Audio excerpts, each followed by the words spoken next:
أعوذ بالله من الشيطان الرجيم بسم الله الرحمن الرحيم الحمد لله رب العالمين ولا حول ولا قوة إلا بالله العلي العظيم والصلاة والسلام على أشرف الأنبياء والمرسلين وعلى آله وصحبه أجمعين ونشهد أن لا إله إلا الله وحده لا شريك له ونشهد أن سيدنا مولانا محمدا عبده ورسوله.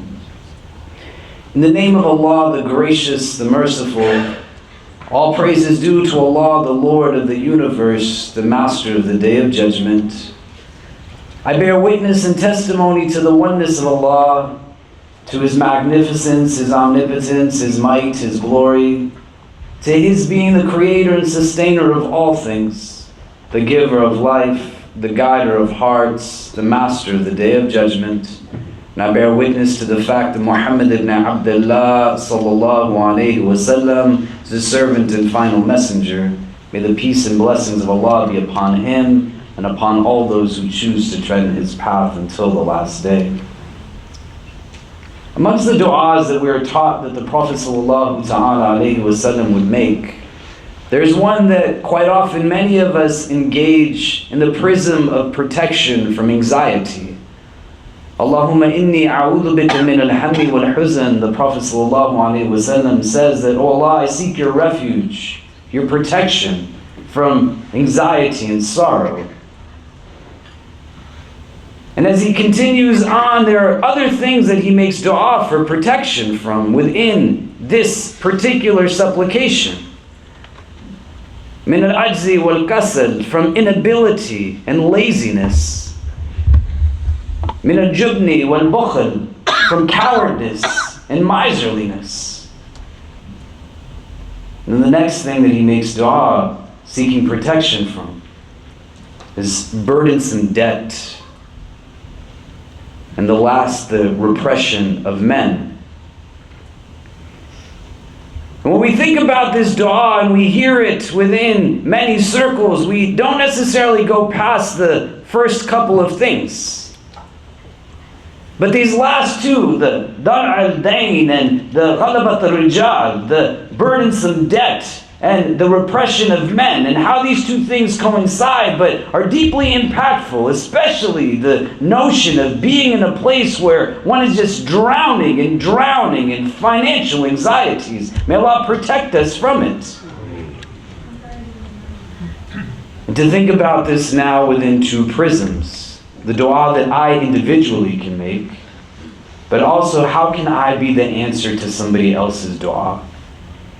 To be bold enough to live in a way where there's not egocentricity within this deen in any capacity, but a God-centric reality that allows for me to recognize the role that I play in being a source of empowerment, a source of support, a source of solidarity for people of any background, rooted in what our tradition teaches us. When you have foundational hadith that say things to you, that you will not enter paradise until you believe, لَن تَدْخُلِ الْجَنَّةَ حَتَّى تُؤْمِنُوا. And it then gives to us context into how it is that we can deepen in the completion of that iman, that faith. وَلَن تُؤْمِنُوا حَتَّى تُحَابُوا. And you will not have that faith until you love one another.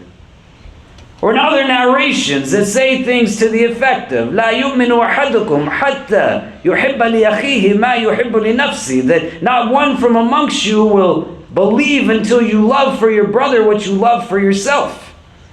Imam Nawawi rahimahullah, when he gives commentary on this hadith, he says that the brother that's being referred to is not your brother in faith, but your brother in humanity. And thinking about this now within the prism of this dua, that gives to us an insight and understanding collectively and communally, as well as individually, how do we love for others what we love for ourselves, to the extent that we are bold enough to be creative, to think about not why others might fail, but where we have success in this world and in the next, by not being those who are repressive of our brothers and sisters, but a means through which we alleviate their burdens. A society that is rooted in anti-blackness, built upon principles of supremacy, that give the understanding of a primordial state of existence to be rooted in whiteness, builds out structures and systems that are purposely built to ensure that demographics that are minority-based will not succeed. And what Islam comes to do is to not be a deen that is about self-service. But good religion, from our tradition standpoint, is one that brings its practitioner to take on social ailments and injustices.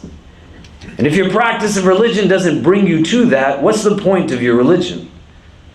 What is it seeking to actually do in terms of how it functions societally? And this is something that is imperative. My children and I were walking down the streets to come here today for Jumu'ah, and there was a man walking through the middle of 4th Street, not on the sidewalks, but just in the middle of the road. My son said, "Why is he walking in the middle of the road?" A shopping cart similar to many that you have likely seen, not filled only to its capacity, but overflowing with plastic bags to the brim, bottles and cans that he has collected from other bags to go and build for himself a revenue stream through recycling these things. And I said to my children, well, why do you think that he is doing this? Because the intentionality behind the question is going to now be something. Is it a question that is rooted in I am somehow elevating myself by denigrating someone else? Or am I seeking to understand with empathy and love, the same love that is rooted in this hadith that tells us you won't have iman until you love for people what you love for yourself. And you won't have iman until you love one another. And if you don't have iman, you're not going to Jannah. May Allah make us all people of paradise. My babies, as they're letting the words flow out, and then they're not scared to ask questions because they're still children. And to be able to recognize and understand the reality of an individual who is working harder than hard. That you can't buy into a trope that says, well, somebody's just not working hard enough. And that's why they're not where we might be in our place in life. Just because you have it doesn't mean you deserve it.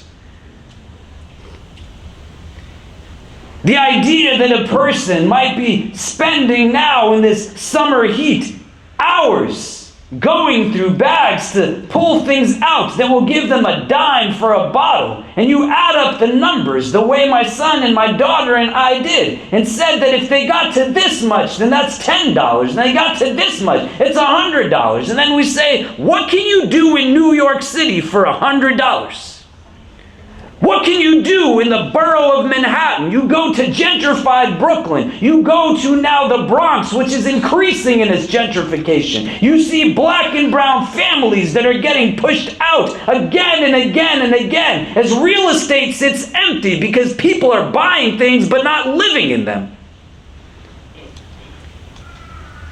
And is our deen supposed to be a deen that revitalizes communities or plays a role in pushing people out of what was their homes generationally?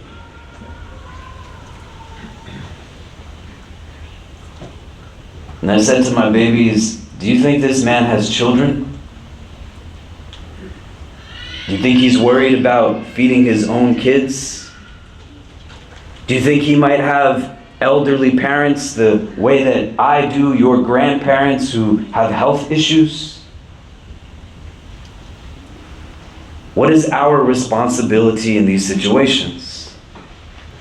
And then I said to them, what do you think we should be doing as Muslims? What should we do? My son said, we should never yell at somebody who is walking down the street like this, thinking they're disrupting our path, getting in front of our Uber, our cab, our own car. We should never look down at somebody who is going through bags on the street, because we don't know why it is that they're doing. Maybe they have a little kid at home that they want to just get something extra to eat or something to eat at all. my daughter, she built upon it more, and the conversation started to continue. And we said one of the things that we could also individually make sure that we never do is believe that somehow by virtue of where we are in our life, we are better than this person because of where they are. Love and arrogance don't exist in the same heart. It's not possible. A mustard seed, an atom's worth of that arrogance in your heart becomes a prevention for you to go into Jannah. And to understand what it all gets rooted in. Notions and ideas that are far away from what is the prophetic example of being able to engage somebody and understand with empathy and love and compassion.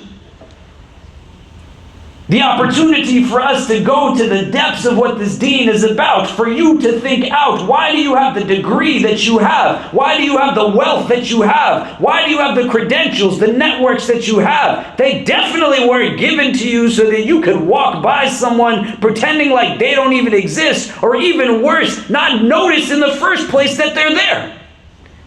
Your heart is supposed to be something that sees the world differently from the way others see it. You're a Muslim. It's supposed to inform you in a different way. And our Prophet ﷺ, he does this for people. A man comes to the Messenger of God ﷺ, seeking some assistance because he doesn't have any money. The Prophet ﷺ, he says to this person, what do you have in your home that you can bring to me? He doesn't have so much. They got a blanket that they use as a sleeping mattress, something to provide them with warmth. They eat upon it if they have food to eat, and they have a plate that they utilize for meals if they get them. He brings the meal to the Messenger ﷺ, the plate rather, to the Prophet ﷺ, and the Prophet takes the plate and stands in front of the Jama'ah, and he asks the people, "Man yashtari hadha?" Who is going to buy this? And somebody gives an offer for the plate. Can we have everybody just move in close again, please? If you can come fill up the spots in front of you. And our sisters too, if we can move in and up and kind of fill in the areas so that we can fit as many people as possible in the room. We appreciate it. So the Prophet ﷺ, he shows them this and says, "Man yashtari hadha?" Who will buy this? And somebody makes an offer for it, and he then asks, "Man yazid?" Who will give more? And as a tangent, this becomes a legal proof for auctions in our traditions. And at the end, when he's collected this money, he tells this man to go to the market and buy the blade of an axe. And after he has purchased the axe with his own blessed hand, the Messenger ﷺ takes a piece of wood and creates now something to hold, to formulate an entire axe. And he says, "Go use this to chop wood, and then take the wood to the market and sell it in the market to create a regular source of income for this man. To not just help him in the moment, but to utilize the intellectual capacity you've been given to think, how do we break this cycle? How do we crush the system, the structure that is antithetical to our way of existence, that doesn't dignify every person simply because they're a person? وَلَقَدْ كَرَمْنَا بَنِي آدَمَ is our theology. And then you start to think for your own self.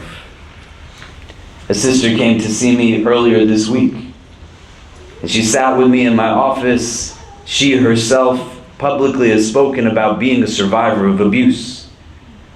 May Allah grant her ease and all those who have gone through any reality similar to that.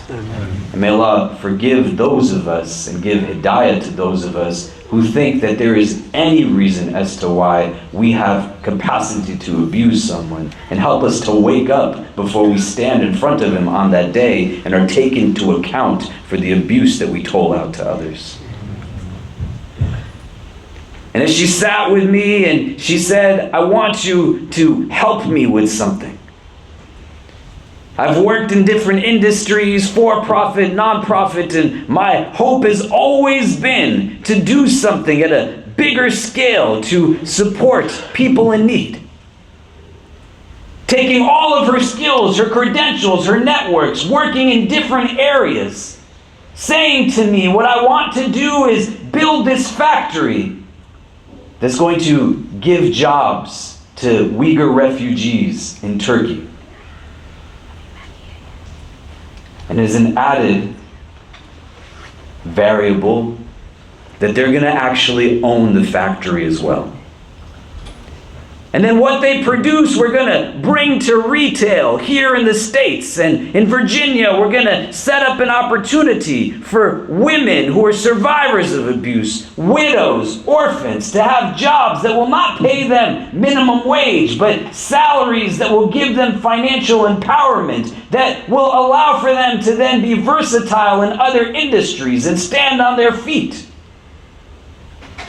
And because this will be a nonprofit, the revenue generated that exceeds our expenses, we're going to not take and give to shareholders or for ourselves, but just put it back into the system. So we open up more factories for demographics in places like Yemen and Afghanistan and Pakistan, where people are not treating people always well.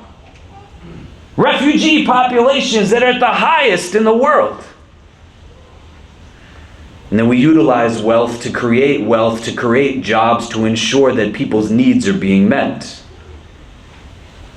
And she said, what do you think of this idea? And I said, may Allah give you tawfiq in it and make us a community that gets behind you. It's the kind of ideas that we need. You have a lot of skill. You have to just acknowledge it. You have more capacity than you might realize. You have to think about how it is that you are working to that potential. The bar to entry in this deen is not something that is very high.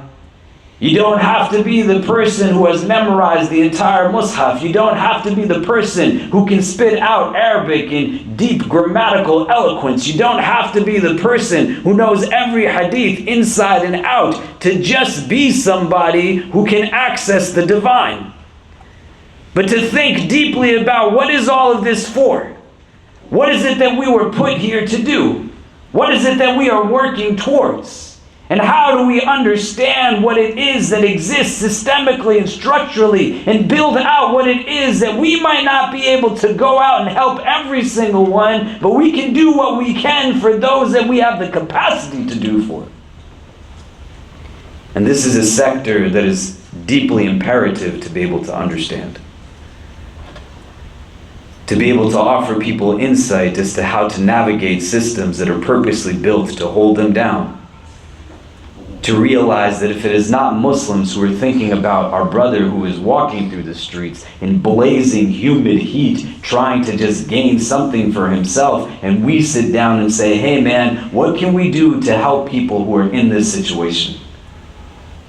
What can we do to break people out of what is systemic and structural? You think that if he is in it, his children are not going to be in it, and their children are not going to be in it?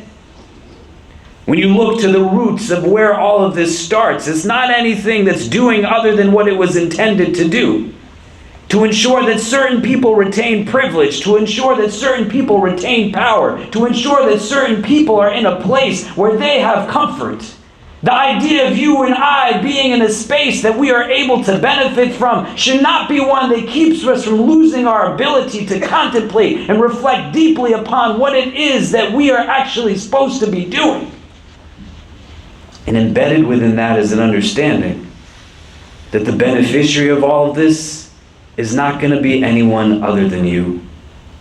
Because all you take when you leave from this place is the deeds that it is that you undertook. The only thing that's going to move forward from our worldly existence is not going to be any of the stuff that surrounds us, but the actions that we choose to decide upon.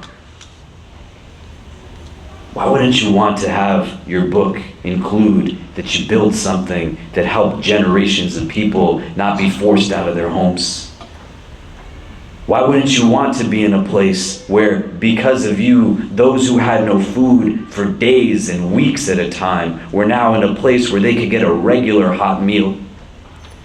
Why wouldn't you want your book to include that you took the time out to sit and think about how it is that this dua is not applicable to me, but it is applicable to all those that are around me?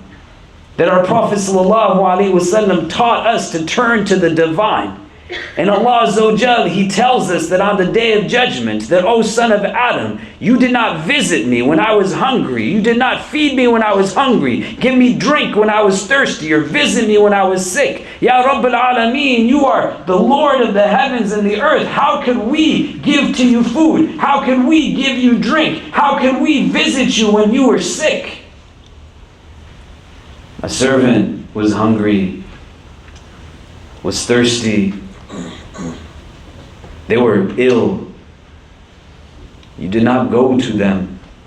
Had you gone to them, you would have found me there. The contentment of your heart rests upon these actions. To be bold enough to think with creativity.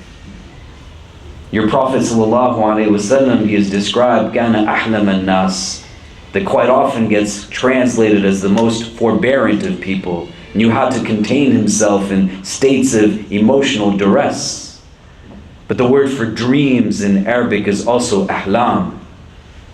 What Sheikh Hamza says is that this hadith gives ishara that the Prophet ﷺ was also the best of dreamers. He wasn't afraid to dream. And the way the sister walks into the space and says that your community is a generous community. And it wasn't just an idea. She's got everything lined up, structured, plans. It all makes sense. And she also has the networks that she has built over years of working in industries, that she is a good person to do this. But a lot of you also have this as well. You got to just overcome what's going on inside and say, hey, what can I also build? I don't have to leave everything behind. You don't have to abandon your day-to-day work. But you become bold enough, courageous enough to utilize the creativity that Allah gave to you in the first place. To turn to the people sitting around you and saying that, what are we equipped to be able to make happen? The clinics, the pantries, the ventures that make jobs. It boggles my mind that in New York City there is not a Muslim community that has built out a solid re-entry program for people coming out of the prison systems. Makes no sense. There's 1 million of us in this city. How is that not something that has already taken place and happened? That's where we have to get it done. You walk through the streets and you see everything as a sign of something. How you see someone doesn't tell you about who they are, but how you see someone will tell you a lot about yourself. My son asked me the other day, or told me rather, about an experience that he and my daughter, his big sister, had, where they came upon another man who was trying to also get cans and bottles out of these bags on the streets. And he said this person was deeply frustrated, Baba, and he was using language that wasn't good language. I said, why do you think he's frustrated, Kareem? Well, he was upset that he wasn't finding anything in the bags. I said, well, why is that upsetting to him? He said, well, if he doesn't find anything in the bags and he spent hours looking for things that he could go take to get a dime for a bottle, and there was nothing at the end of 2 hours,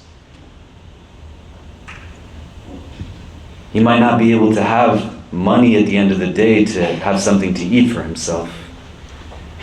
He might not be able to have money at the end of the day to have something for his children to eat. How you hear his frustration ringing through your ears will give you a perspective of what you think of him as a person. And the sunnah of our teachers, sallallahu alaihi wasallam, is to look for reasons to accept, and to think out how it is that we build for others. The Prophet literally had a genre of companions that were called the Ashab as-Sufa, the people who were so stricken with poverty, they literally just lived outside of the masjid. And they weren't just living outside of the masjid, because if you've ever been to Medina, the Prophet's house shares a wall with the masjid. You got nowhere else to go? Come and just be here with me. Follow that sunnah. Don't be scared to love people in a world that isn't rooted in love as an intrinsic value. There's enough selfishness and greed from a lot of others who make excuses as to why someone might not have food or why somebody might not have shelter. There's literally office buildings that many of you used to work in that are sitting empty. Why can't people, at a time where homelessness is crazy in this city, live in those places? Why not? Why do the tents that are set up for the migrants that are in our city, because they literally got shipped out of other states, have people that are in such close proximity that the cots that they're going to sleep on are head to toe and head to toe? Maybe because people of Ihsan are not involved necessarily in the decision making here. People of Iman who live this hadith, rooted in the idea that the completion of your Iman is in loving for someone what you love for yourself. On this day of Jumu'ah, be bold enough to ask Allah to make you the answer to people's prayers. And when you walk through the streets of this city, recognize that every 5 blocks is filled with worlds of experience that are different from each other. Anytime I ask my children, what should I tell people? What should I talk about? We go through this hodgepodge of circular thoughts. Some of them like, what are you even saying, man? I don't even know what you mean. But an end thought that always comes is, Baba, just tell them to be nice to others. Tell them to treat people well. I pray my children hold on to this for the entirety of their lives in this world. Because I love each of you, I pray that Allah makes each of you bold enough to recognize your own light, your own luminosity, and dare to live with kindness, dare to live with real unbounded compassion, dare to live with real love. As I've said to you before, we've gotten out of the mess of this pandemic. We're going to get back into the business of building for others what we have capacity to build, and to build for ourselves, which we should not expect anyone else to build for ourselves. So allow for yourself to get into that space so that we can get done what it is that we should be getting done. أقول قولي هذا واستغفر الله لي ولكم ولسائر المسلمين فاستغفروا إنه هو الغفور الرحيم.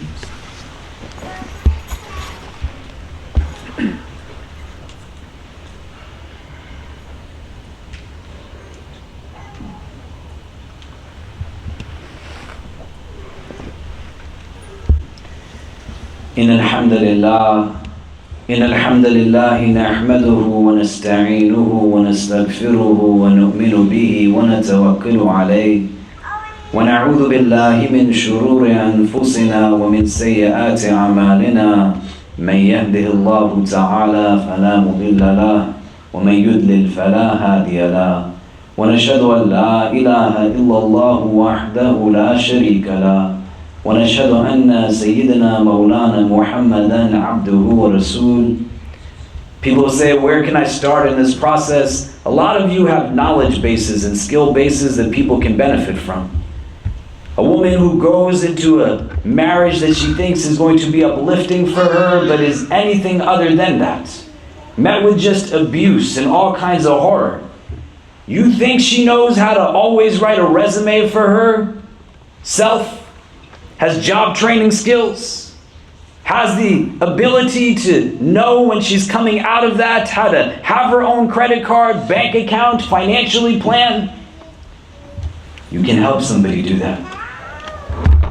It's not a mistake that the curricula we get exposed to from the time we're in kindergarten through the time we graduate high school in this country doesn't teach us basic tangible skills.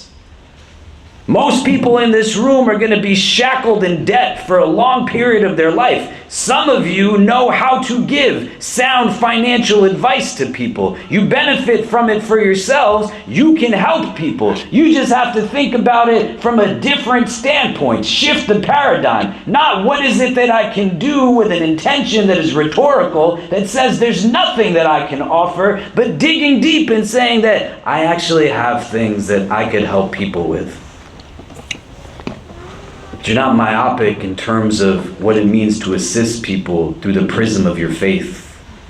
Because people are whole, entire people. They need things. The elders in our community who are still immunocompromised and are not able to come down here and live in a city that's already lonely and have no one that is there that's looking after them and are tuning in to a live stream to get the best of what it is they can given the situation. You can go spend an hour with them on a Sunday and just hear them tell stories that they haven't spoken to anybody in a long time. You can visit the sick in the hospital. You can experience these things and allow for yourself to have them be an entry point to something bigger. But you have to want it. You have to want to be that person. You have to want to be a person of mahabbah, a person of love. You have to want to be a person of compassion, a person of rahmah. You have to say that my Islam is not a sociological identity variable. It's not something I inherited. But it's a discursive theology that I have to be able to start to explain to myself and then live that faith towards others as to why I think this is true. And then what does somebody look like who actually believes in this thing? And you have it in you. As we get more people to start thinking in that way, the deeper impact we have as a collective are going to be things you can't even imagine. And may Allah make this a community that continues to do the things that others say cannot be done. But we need each one of us to step up and make that happen. So make this dua for yourself. Allah makes you the reason people have hope in this world, and never the reason that people might dread it. Inna Allah wa malaikatahu yusalluna ala nabi ya ayyuha alladhina amanu sallu alayhi wa sallimu taslima. Allahumma salli wa sallim wa barik ala sayyidina Muhammad في الأولين وفي الآخرين. اللهم صل وسلم وبارك على سيدنا محمد وعلى آله وصحبه وبارك وسلم يا أرحم الراحمين. اللهم إنك عفو كريم تحب العفو فاعف عنا. يا مقلب القلوب ثبت قلوبنا على دينك. اللهم اجعلنا من المخلصين. اللهم اجعلنا من المخلصين. اللهم اجعلنا من المخلصين. We begin this supplication in your name, Ya Allah, and beseech you to send your choicest salutations upon your most beloved sallallahu ta'ala alayhi wa sallam. We ask that you shower your infinite mercy upon this gathering, granting each and every one who is present herein and our loved ones only the best in this world and the best in the next. We ask, Ya Allah, that if all of us are meant to be together only at this time, at this place, whether we are young or old, male or female, regardless of our race, our ethnicity, our social class, our country of origin, our cultural heritage, whether we are Muslim or come from a different walk of life, Ya Rabbi, if our individual hearts are meant to be in the presence of all other hearts that are gathered here only at this time, at this place, then gather us all together again in the best of places in the world beyond this one. Increase us, Ya Allah, in all that is good. Increase us in courage, compassion, and confidence. Protect us from affliction, anxiety, and anguish. Remove from our hearts any feelings of bitterness, jealousy, animosity, or envy towards any of your creation. Grant us hearts that are filled with understanding and love. Hearts that are drawn towards things of real goodness and beauty. Hearts that find themselves deep in your remembrance, for indeed in your remembrance do hearts find rest. Bring ease, Ya Rabbi, to all those in our community, our city, in this world who find themselves in any state of financial duress or insecurity. Make us those who follow the sunnah of your beloved sallallahu alaihi wasallam outwardly and inwardly. And so deep into our hearts, a deep love for your creation. Remove from our hearts anything that impedes us from elevating and harnessing that love. Especially those things that make us not love ourselves in ways that we need to in order to be a source of light for others. Help us to see ourselves the way that you see us. Help us to see ourselves for what it is that we can bring of benefit to your creation. Instill within us sincerity, strength, so that we might go out and engage in acts of selflessness, not selfishness, to live in such a way where we see how we can bring benefit to your creation. Through us, Ya Allah, feed your creation. Through us, Ya Allah, clothe your creation. Through us, Ya Allah, give shelter to your creation. Through us, Ya Allah, give strength to your creation. Through us, Ya Allah, give hope to your creation.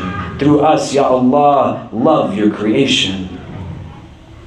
And fill our hearts with an unbounded sense of self-love that enables us to go out and live each day as best as we can, rather than an unhealthy love of ourselves that sees us in this world as something that has no means of benefit for others.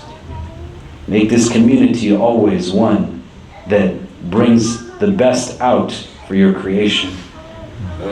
Make us those that will build the shelters, the clinics, the pantries that our neighbors are in need of.